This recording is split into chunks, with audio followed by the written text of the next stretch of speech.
आजगाव आणि धाकोरा ग्रामस्थांवर खोटे गुन्हे नोंद करणाऱ्या शासनाचा आम्ही तीव्र निषेध करतो।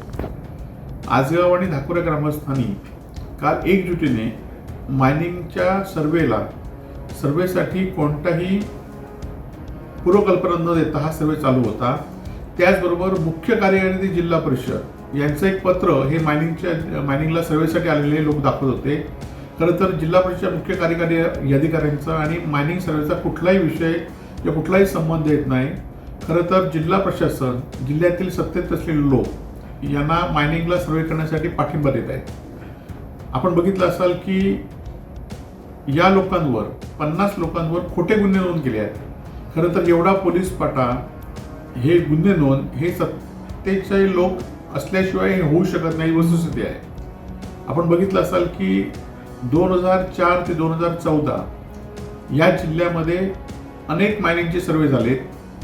त्यातनं कळणे आणि सातारसारखे प्रकल्प मायनिंगचे सुरू झाले आणि त्यावेळी सत्तेत कोण होते हे आपल्याला सर्वांना माहिती आहे।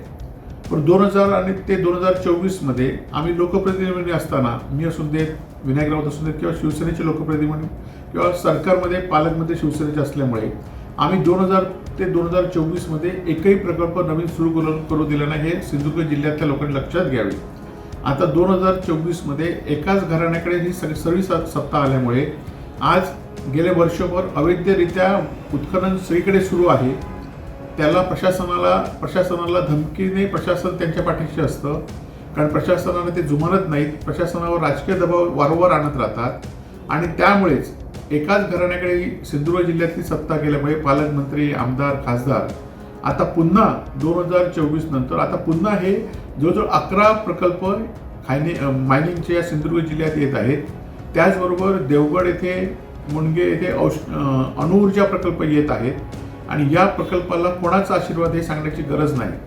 परंतु सिंधुदुर्गवासियांनी कुठलाही भिवू न जाता या प्रकल्पांना ठामपणे विरोध केला पाहिजे। 2009 मध्ये जो प्रकल्पाला विरोध झाला त्यामुळे हे काही प्रकल्प थांबले आणि प्रकल्पामुळे काय होतं हे कळण्यातल्या लोकांना विचारा।